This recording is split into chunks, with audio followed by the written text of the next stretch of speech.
السلام عليكم ورحمة الله وبركاته. أهلا بيكم في مطبخ فاطمة حبيب. قبل ما نبدأ الكلام نصلي على الحبيب. اللهم صل على سيدنا محمد وعلى آل سيدنا محمد صلى الله عليه وسلم.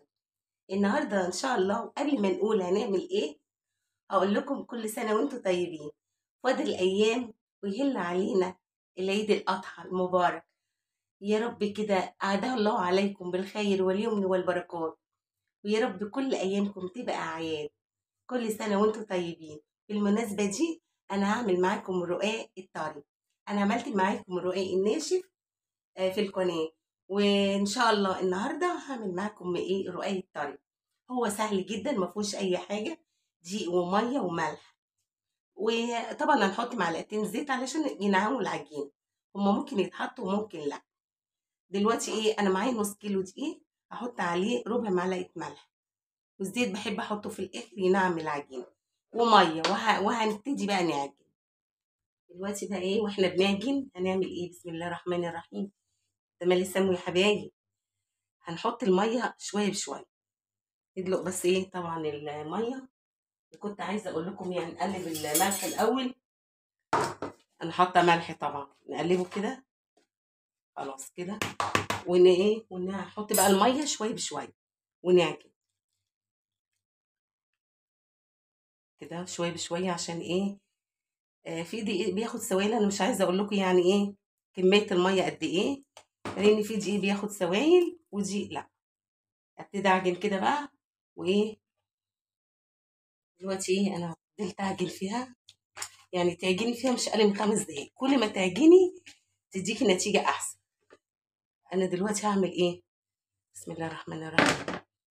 كده ايه هرش بس شويه دقيق واكمل، لان انا ما حطيتش شويه الزيت.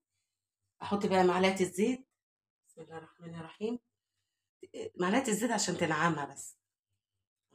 معلقه زيت، معلقتين، معلقة يعني. وما تحطيش خالص برضو يعني مش مشكلة، بس ايه طبعا الزيت بيدينا نتيجة ايه احسن، بينعمها يعني. وهجينها كده. بسم الله الرحمن الرحيم. بتاع الكونتر عشان يعني تبقى سهلة بالنسبة لي شوية. اوريكم بقى. طبعا المية خدت كوباية من الكوباية ديت. الكوباية دي يعني لو الكوباية المعيارية كوباية ايه وربع، كوبايه وربع، كوبايه وتلت، على حسب ما تاخد معاك العجينه. وهوريكي العجينه شكلها عامل ازاي. كل ما تعجني فيها ايه بتنعم وبتديكي نتيجه احسن. خلاص كده هعمل ايه بقى؟ بسم الله الرحمن الرحيم. هرش بس شويه دقيق كده، وابتدي ايه الم العجينه. الم بقى واقطع. في العجينه هي طريه بس ما بتلزقش. العجينه طريه وما بتلزقش. بس هبتدي بقى اقطع. اقطع بقى الكور اللي انت ايه يعني عايزاه، يعني الحجم اللي انت عايزاه قطعيه اهو. انا بفردها كده عشان اقطعها. ابتدي بقى اقطعها.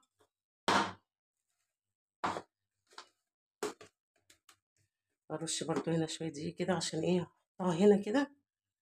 اقوم اقطع بقى ايه انا عايزه قد الليمونه، شايفين؟ ادي كده، شايفين؟ بصوا يا حبايب اهي. اقطع التقطيعه كلها ادي الليمون اهي، الحجم ده.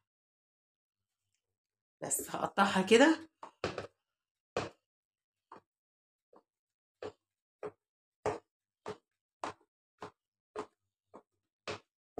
عشان ما اطولش عليكم. ممكن ايه لو ميزان عايزينها كلها قد بعضيها، لكن هي بالويم كده إيه ان شاء الله بعينيكي هتعرفي كده اهي. كلها تبقى حجم بعض كده، يعني على قد ما تقدري خليهم على قد بعض. بس كده. وايه وهغطيهم واسيبهم ايه 5 دقايق يخمروا. أي لا مش يخمروا، معلش، عشان ما هي ما فيهاش خميره، تريح العجينه تريح. دلوقتي انا سبتها يتريح يعني 5 دقايق اقل. طبعا شايفين ان انا عامله الكرة الصغنونه ازاي قد الليمون. اعمل ايه؟ ممكن ارش دقيق وممكن ادهن نقطه زيت يعني. انا مش عايزه برضو في دقيق كتير يعني، دي او دي، وافرد.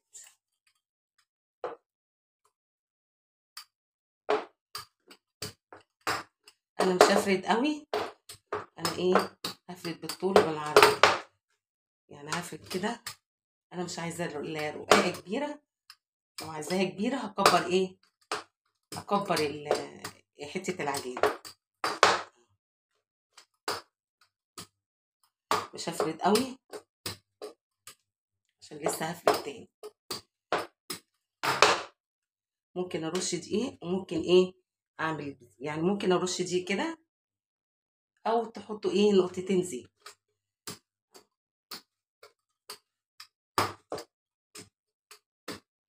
بسم الله الرحمن الرحيم. اللهم صل على سيدنا محمد. اللهم صل على سيدنا محمد. انا مش عايزاها ايه، مش هفردها طبعا رقيقه قوي، انا هخليها كده كده وايه، وهحط بقى ايه عشان انا مش عاملاها كبيره، وهحط هقوم رشه هنا شويه دقيق واقوم ايه مغطيها بمنديل، اغطيها بمنديل واعمل غيرها. وهقول لكم بقى ايه عشان ما اطولش عليكم انا هعمل ايه. هعمل كله كده، افرد بالطول وارجع تاني افرد ايه يعني بالطول، عشان ايه تبقى ايه المردانه عايزه المردانه عايزه ايه شويه دقيق. هي سهله جدا، ما فيهاش اي حاجه. مش عارفه باينه ولا ايه، ان شاء الله تكون باينه. عشان عايزاها مدوره اقوم فارده بالطول هي كده، جاي فارده ايه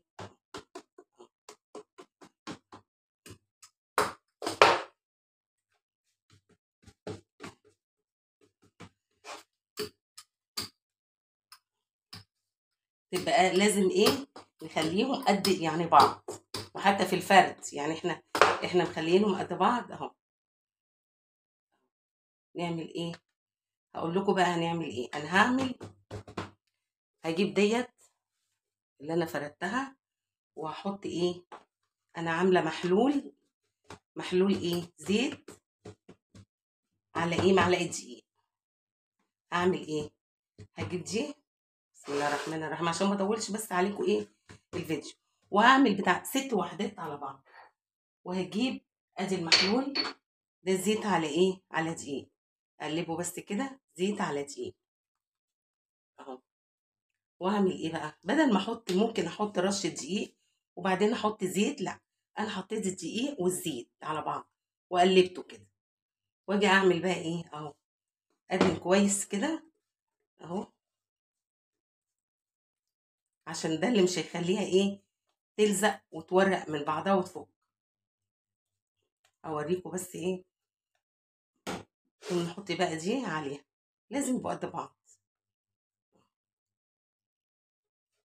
اهو كده. واركن طبعا اعمل كل الكور وايه نفس الحكايه، وهدهن برضو هنا ايه لان ده اللي ايه هيخليها ايه تورق، زيت على معلقه دقيق بدل ما احط الزيت وبعدين الدقيق، لا ده كده اسهل. وابتدي طبعا ايه ابتدي ايه اعمل الكور كلها. هعمل ال6 كور وبعدين اجي 6 كور احطهم على بعض بنفس الطريقه واجي لكم. دلوقتي حطيت 6 ايه كور على بعض، 6 وحدات. ابتدي بقى بسم الله الرحمن الرحيم اقفل من جوه لبره كده، من جوه لبره.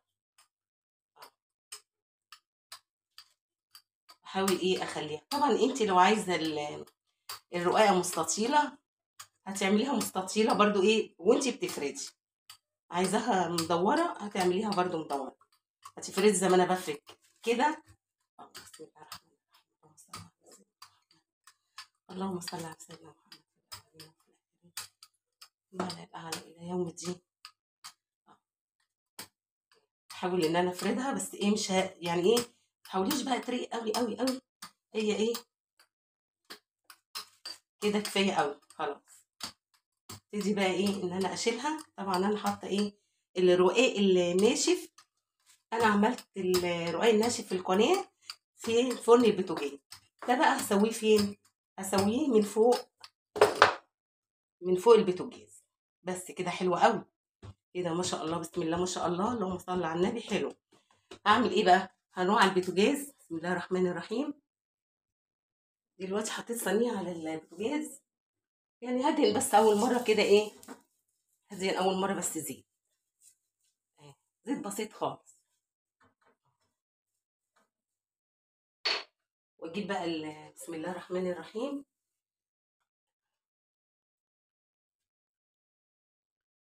بسم الله الرحمن الرحيم. ايه، ابتدي ايه احطها على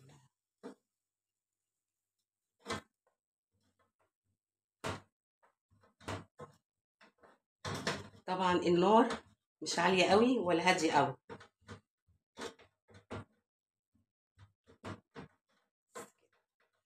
اول بس ما ايه ابتدي تعمل فقاعات صغيره كده، هبتدي ايه اقلبها.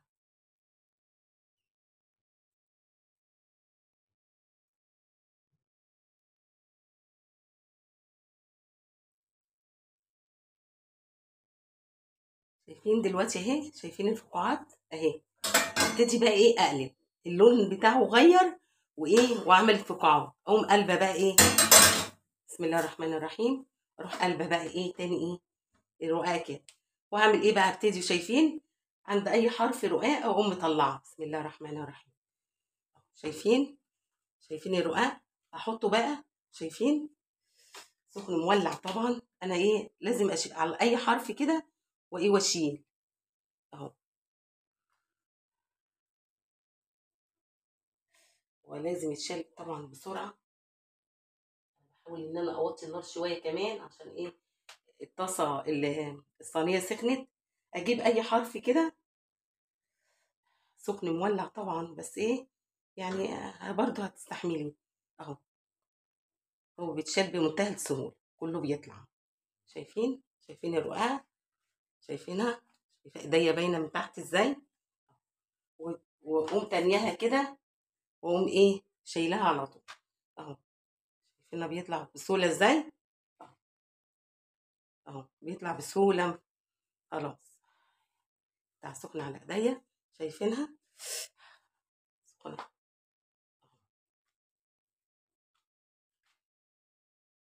لاخر واحده هتطلع معانا. يعني انا بجيب الحرف بس كده وبطلعه اهو. بس اطفي بقى على النار. الستة دول خلصوا خلاص، اكمل بقى الباقي اهو.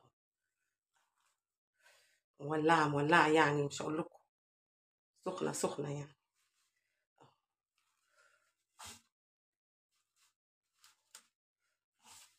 خلاص. شايفينها، شايفين الرقايه قد ايه جميله. ايدي باينه من تحت اهو، التانية اهيت ومستويه. شايفين اهي، اهي كله اهوت اللي انا عملته.